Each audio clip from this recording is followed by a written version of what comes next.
ऐसे 10 marketing trap आपको बताऊंगा। अगर इसके अंदर आप फंस गए तो डेफिनेटली भाई आप एक गलत फोन ही लोगे और आपको एक गलत फोन ही आपके हाथों में थामा जाएगा। बहुत सारी चीजें हैं जो ऑफलाइन और ऑनलाइन में ये प्रैक्टिस की जाती है, जिसकी वजह से भाई बहुत सारे लोग फंस जाते हैं। बाद में 1-2 साल तक उनको पछतावा होता रहता है कि यार ये फोन हमने क्यों लिया। सिंपल ट्रिक है भाई, अगर ये आपको पता चल गई तो आप आगे जाके कभी भी फंसोगे नहीं और आप एक बेस्ट प्रोडक्ट या बेस्ट फोन ही बाय करके आओगे। बहुत सारी चीजें मैं ये क्यों वीडियो लेके आया हूं और ये मैं वीडियो क्यों बना रहा हूं। सबसे पहले हम भाई यूट्यूब पे लगभग 7 से 8 साल हो गए काम कर रहे, और हाँ लगभग 5 साल हो गए हम रेगुलर ऑफलाइन से ऑनलाइन से फोन बाय करते। और भाई काम करते करते इतना तो एक्सपीरियंस आ चुका है, क्या बेटर है क्या चीजें बेटर नहीं, और ऑफलाइन में क्या क्या बोला जाता है या ऑनलाइन क्या क्या होता है, सब कुछ जो एक्सपीरियंस है ना उसके बेसिस पे ही वीडियो बना रहा हूँ। और सेकंड चीज, ये वीडियो इसलिए बना रहा हूँ क्योंकि भाई आपको पता चले, आपके पैसे सेव हो जाए, और सबसे बड़ी बात है कि भाई आप एक गलत प्रोडक्ट बाय ना करें। सब कुछ चीजें भाई इन डेप्थ आपको वीडियो के अंदर पता चल जाएगी। और ये जो मैक्सिमम मार्केटिंग टैक्टिक्स है ना, ये ऑफलाइन में भाई ज्यादा खेली जाती है। उसमें से सबसे पहले ट्रिपल कैमरा सेटअप। अभी इस फोन को देख लेना, इस फोन में आपको 3 कैमरा सेटअप यहाँ पे देखने को मिल रहा है। तो भाई लोगों को लगता है 3 कैमरा मतलब ज्यादा नंबर मतलब बेटर कैमरा। ऐसा नहीं है, इसमें से बस एक ही कैमरा काम का है। दूसरा कैमरा 8 मेगापिक्सल का है जो भाई बेटर फोटोज नहीं निकाल सकता, और तीसरा कैमरा तो फेक सेंसर दिया है, ये वर्क ही नहीं करता कहीं भी, बस दिखाने के लिए दिया गया है।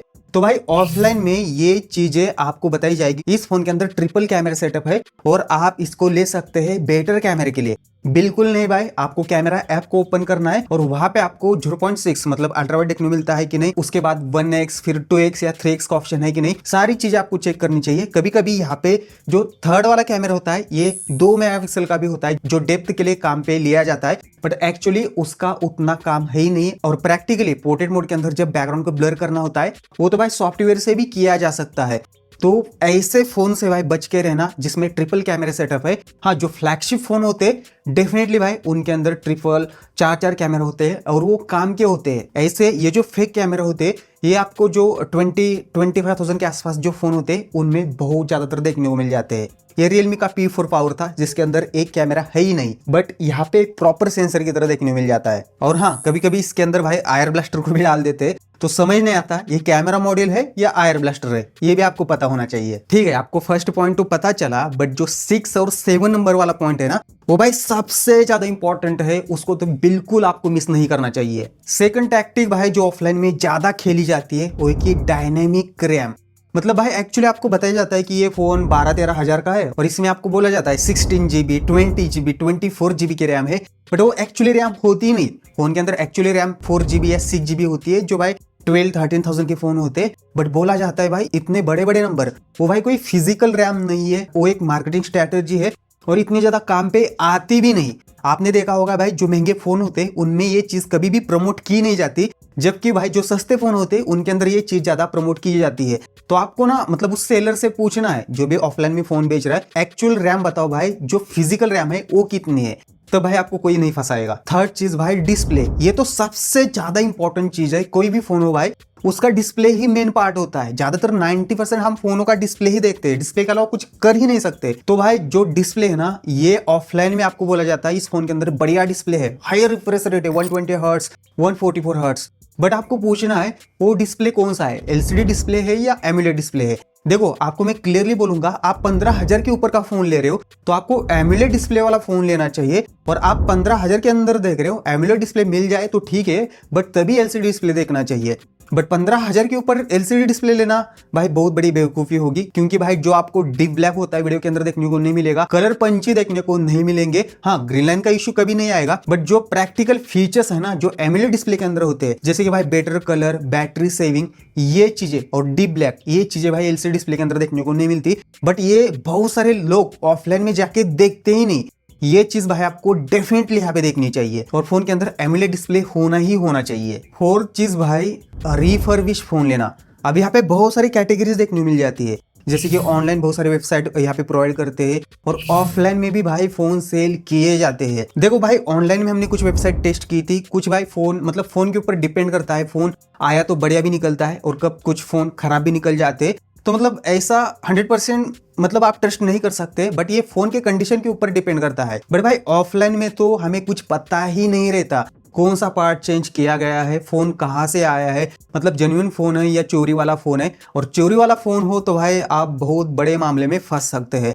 तो भाई जब भी रिफर्बिश फोन लोगे तो एक टूल देखने मिलता है 3A टूल, उसमें भाई अटैच करके आपको चेक करना है तो फोन का कौन सा पार्ट चेंज हुआ है, फोन की वारंटी कब एक्सपायर हुई थी, फोन के अंदर बैटरी कौन सी देखने मिल जाती है। ये भी टूल भाई बहुत सारी चीजें बताता है। बट मैं आपको बोलूंगा आपको सेकंड हैंड फोन लेना है तो भाई जिसने यूज किया हो, जान पहचान वाला हो, फ्रेंड रिलेटिव, उनमें से कोई भी फोन, उनका फोन आप ले सकते हैं, क्योंकि वो चीज आपको पता है कि कौन सा फोन है, कब लिया हुआ है, कैसा यूजर है, कैसा यूज किया हुआ है। बट ऑफलाइन से रिफर्बिश फोन लेना ये भी भाई खतरनाक चीज हो सकती है। बट हाँ, कोई ऑफिशियल वेबसाइट वाला फोन बेच रहा हो, जैसे कि आईकू वेबसाइट के अंदर रिफर्बिश फोन उनके वेबसाइट के ऊपर देखने मिल जाते हैं, 6 महीने की वारंटी होती है, रिप्लेसमेंट गारंटी होती है, तो भाई ये ट्रस्टेबल वेबसाइट हो गई, तो इनसे आप फोन ले सकते हैं। बट ऑफलाइन से रिफर्बिश फोन लेना बहुत बड़ा घपला हो सकता है। और ये जो चीज मैं आपको बताने वाला हूं, ये तो दिखा के भाई बहुत सारे फोन सेल किए जाते हैं। बस फोन के अंदर की डिजाइन और फोन के अंदर की IP रेटिंग, ये भाई ऑफलाइन में भी सेल किए जाते हैं और ऑनलाइन में भी सेल किए जाते हैं। बस भाई डिजाइन ही बेटर है तो फोन भी बेटर है, ऐसा नहीं होता। डिजाइन को देख के तो फोन को बिल्कुल नहीं लेना चाहिए। हाँ, डिजाइन बेटर है तो भाई बढ़िया प्लस पॉइंट है फोन का, बट उसके साथ साथ अंदर की बहुत सारी चीजें आपको देखनी चाहिए। अब भाई कुछ दिनों पहले आपने इंटरनेट के ऊपर या इंस्टाग्राम के ऊपर भी देखा होगा, डिजाइन दिखाई जाती है, फोन को वॉशिंग मशीन के अंदर डाला जाता है, बेटर IP रेटिंग बोली जाती है। हाँ, फोन के प्लस पॉइंट होंगे ये, बट भाई उसके बाद भी फोन के अंदर का प्रोसेसर, डिस्प्ले, कैमरा, बैटरी कैसी है, ये भी चीजें आपको देखनी चाहिए। और स्पेशली ये प्रैक्टिस इंस्टाग्राम और ऑफलाइन में भाई बहुत ज्यादा होती है।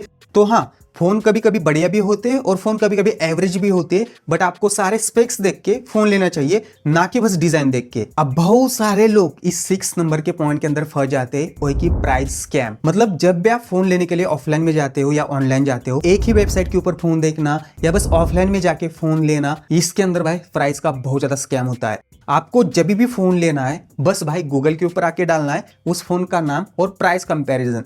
यहाँ पे भाई आपको 50 to 60 वेबसाइट देखने मिल जाएगी, उसमें से आपको पता चल जाएगा सबसे कम प्राइस कौन सा वेबसाइट दे रहा है और सबसे ज्यादा प्राइस कौन सा वेबसाइट यहाँ पे ले पा रहा है। जैसे कि भाई इंटरनेट पे ये मैंने एक मॉडल डाल के प्राइस कंपैरिजन किया, तो यहाँ पे आप देख सकते हो हर एक वेबसाइट के ऊपर मैक्सिमम अलग अलग प्राइस देखने मिलती है, और ऑफलाइन में तो भाई बहुत बड़ा गैप होता है। अब यहाँ पे एग्जांपल दूं, अब भाई कुछ ऑफलाइन सेंट्रिक फोन कभी कभी इन वेबसाइट के ऊपर भाई सस्ते प्राइस के ऊपर मिलते हैं, तो भाई ऑफलाइन में उनको महंगे प्राइस पे बेचा जाता है। तो कम से कम भाई 5 से 6 हजार का डिफरेंस यहाँ पे होता है। बहुत सारे लोग रिसर्च करके नहीं जाते और 5-6 हजार का अपना नुकसान करवा के यहाँ पे आते हैं। मेरे सामने भाई एक बंदे ने Vivo V60 लिया था जो 30,000 के आसपास पड़ रहा था, ऑफलाइन में उसको 36,000 का दिया गया और फुल कैश में उन्होंने लिया था, ना EMI ना लोन।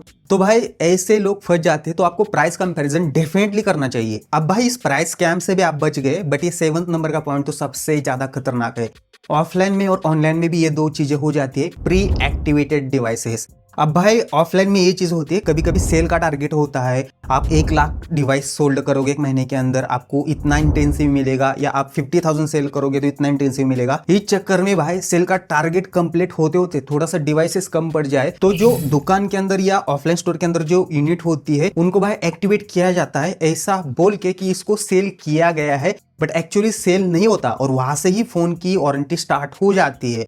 तो भाई और वो डिवाइसेस बाद में भाई कस्टमर को सेल किए जाते हैं। तो भाई कभी कभी वो डिवाइस 1 महीना ओल्ड भी हो सकता है, 2 महीने वारंटी उसकी जा भी सकती है। तो इस केस में आपको क्लियरली ऑफिशियल वेबसाइट पे जाके फोन का सीरीज नंबर डाल के या IMI नंबर डाल के यहाँ पे आपको उसकी वारंटी कब एक्टिवेट हुई है कि नहीं, फोन एक्टिवेट हुआ है कि नहीं, ये चेक करना है। अगर फोन एक्टिवेटेड है तो आप और डिस्काउंट पा सकते हैं ऑफलाइन स्टोर के अंदर, 2 से 3 हजार का एक्स्ट्रा डिस्काउंट देखने को मिलता है, और सेलर दे भी देगा क्योंकि उन्होंने तो ऑलरेडी भाई सेल का टारगेट कंप्लीट करके प्रॉफिट कमाया होता है। तो आपको 2-3 हजार का डिस्काउंट देने में क्या प्रॉब्लम है। और आप क्यों ही भाई 10 महीने की 9 महीने की वारंटी वाला फोन लोगे, जबकि फोन के अंदर ऑफिशियली 12 महीने की वारंटी देखने मिल जाती है। तो भाई ये तो भाई ऑनलाइन और ऑफलाइन प्री एक्टिवेटेड है कि नहीं आपको जरूर चेक करना चाहिए। एक्टिवेटेड है तो आपको भाई डिवाइसेस रिटर्न करने चाहिए। अब ये जो मसला है ना, ये भाई ऑनलाइन मार्केट में सबसे ज्यादा देखने मिलता है। कभी कभी आपने फ्लिपकार्ट और अमेजोन के ऊपर चेक किया होगा कि एक प्रोडक्ट को ना बहुत ज्यादा रेटिंग देखने मिल जाती है, और पॉजिटिव पॉजिटिव कमेंट ही होते हैं। हाँ भाई, फेक कमेंट ये बहुत बड़ा प्रॉब्लम है। कभी कभी कुछ प्रोडक्ट वाले भाई जानबूझ के अपनी रेटिंग भी बढ़वाते हैं और पॉजिटिव कमेंट भी डालते हैं भाई, और ये करना बहुत ज़्यादा ईजी है। तो कभी भी मैं आपको बोलूंगा कि जो प्रोडक्ट है ना, उसको भाई जो कमेंट आ रहे, क्या फीडबैक है इन ऑनलाइन प्लेटफॉर्म के ऊपर, वो थोड़ा सोच समझ के ही आपको देखना चाहिए। हाँ, कुछ कमेंट्स भाई जेन्युइन होते हैं, बट बहुत सारे कमेंट भाई पेड भी होते हैं। ये चीज भाई इंटरनेट के ऊपर बहुत ज्यादा होती है, इससे भी आपको डेफिनेटली बच के रहना है। कोई भी प्रोडक्ट लेना है तो हर जगह भाई वीडियोस देख लो, और फिर भाई आप मतलब इतने सारी वीडियोस देखोगे ना, और कंक्लूजन तो आपका निकलेगा ही निकलेगा। वैसे भाई वो प्रोडक्ट किसी ने अपने पैसे से खरीदा हो और उसका रियल एक्सपीरियंस क्या है, वो भी भाई यूट्यूब के ऊपर बहुत सारी वीडियोस देखने मिलती है, तो वो भी देख के आप जज कर सकते हैं। बट इन कमेंट के चक्कर में मत पड़ना। अब ये जो पॉइंट है मैं क्लियरली आपको बोलूंगा, जिस फोन के अंदर 1 मिलियन से कम AnTuTu है और उस फोन को 20,000 के ऊपर सेल किया जा रहा है आज के डेट में, उस फोन से आपको थोड़ा बच के रहना चाहिए। तो भाई बहुत सारी परफॉर्मेंस के अंदर कॉम्प्रोमाइजेस होते हैं। इंटरनेट के ऊपर भाई AnTuTu भी बहुत ज्यादा दिखाए जाते हैं। अब एक फोन का AnTuTu आप विदाउट मतलब नॉर्मल टेम्परेचर के अंदर निकालते हो तो कम आता है, और उस फोन को AnTuTu रन करके फ्रीजर के अंदर डालते हो तो AnTuTu उस केस में ज्यादा निकल के आते हैं। तो हाँ, ये जो AnTuTu का गेम होता है भाई, वो थोड़ा सोच समझ के आपको यहाँ पे देखना चाहिए। इंटरनेट के ऊपर भाई बहुत सारी ऐसी वीडियोस देखने मिल जाएगी जिसके ऊपर AnTuTu बहुत ज्यादा बताए जाते हैं, बट उतने एक्चुअल नहीं होते। बट मैं क्लियरली आपको बोलूंगा, जिस फोन के AnTuTu 1 मिलियन से कम आ रहे हो और वो फोन की प्राइस 20,000 के ऊपर हो, तो भाई उसको नहीं लेना चाहिए, उससे थोड़ा भाई दूर रहना चाहिए। और एक खतरनाक मार्केटिंग स्ट्रैटेजी है भाई, हमारे फोन में 200 मेगापिक्सल का कैमरा है, उसके बाद हमारे फोन में कुछ नहीं। मतलब आप अपने फोन के अंदर 200 मेगापिक्सल का कैमरा दे रहे हो, उसके साथ साथ कोई टेलीफोटो कैमरा नहीं है, उसके साथ साथ कोई अल्ट्रावाइड का अच्छा कैमरा नहीं है, तो 200 मेगापिक्सल कैमरा लेके क्या ही करोगे। ऑफलाइन में ज्यादा प्रमोट किया जाता है, 200 मेगापिक्सल है तो बहुत बढ़िया फोटोज लेता है, बहुत ही अच्छी फोटोज निकल के आते हैं। एक्चुअली बाय डिफॉल्ट वो कैमरा 12 मेगापिक्सल पे सेट होता है। 200 मेगापिक्सल से आपको फोटोज लेना है तो उसका मोड आपको ऑन करना पड़ेगा, और उसके बाद आपको फोटोज निकालनी पड़ेगी, जो फोटो भाई 50 to 60 70 80 MB की होती है, जो भाई फोन का स्टोरेज फटाफट खाएगी। तो भाई ये जो 200 MB का जो फोन होते हैं उनसे भी थोड़ा सा बच के आपको रहना चाहिए। 200 मेगापिक्सल बढ़िया है भाई, बट उसको वेल ऑप्टिमाइज किया जाए, सही तरीके से यूज किया जाए तभी बेटर होता है। बट अंडर 30,000 200 मेगापिक्सल थोड़ा सा दिक्कत हो सकता है। सोच समझ के फोन आपको लेने चाहिए। रेडमी की नोट 15 प्रो 16 प्रो सीरीज कहाँ बिकती है भाई, उनके अंदर भी 200 मेगापिक्सल का कैमरा है। तो ऐसी सारी चीजें, बट ये ऑफलाइन में ज्यादा बोला जाता है, इससे भी आपको बच के रहना है। और 2026 में भाई 5000 mAh बैटरी वाला फोन लेना मतलब बहुत बड़ी दिक्कत आगे जाके आपको हो सकती है। ये मेरा S26 अल्ट्रा, इसके अंदर 5000 mAh की बैटरी है, बट इन्होंने वेल ऑप्टिमाइज किया है तो 7 घंटे के आसपास चल जाता है। बट नॉर्मल फोन भाई जिसके अंदर कभी कभी सॉफ्टवेयर में भी इश्यू होते हैं, बहुत सारी चीजें अनऑप्टिमाइज होती है, इस केस में 5000 mAh हो तो भाई आपको थोड़ा सा सोच समझ के ही फोन लेना चाहिए, अदरवाइज भाई बैटरी के अंदर बहुत बड़ी दिक्कत होगी। तो ये भी चीज भाई आपको डेफिनेटली पता होनी चाहिए। तो मेरी लिस्ट में ऐसे कुछ 10 से 11 पॉइंट थे जो मुझे लगा ये ज्यादा इनके टैक्टिक्स या लोगों को थोड़ा सा घुमाया जाता है इन टैक्टिक्स का यूज करके। तो मुझे जो लगा भाई प्रैक्टिकली वो मैंने बताया। इसके अलावा भी कुछ हो तो भाई वीडियो के अंदर नीचे आप जरूर कमेंट कर सकते हैं। और जो भी सारे बेस्ट फोन है अंडर 10 15 20 30 40 50 सब कुछ मैंने वीडियो के अंदर यहाँ पे भाई साइड में वीडियो के अंदर ऐड किए हुए, यहाँ से जाके ही बाय कर लेना। बाकी भाई ऐसी स्ट्रेट फॉरवर्ड हॉनेस्ट वीडियोस देखनी तो सब्सक्राइब करना मत भूलना, फटाफट सब्सक्राइब आप जरूर कर सकते हो और सारे दोस्तों तक शेयर कर लेना, बहुत ज्यादा इंपॉर्टेंट वीडियो है।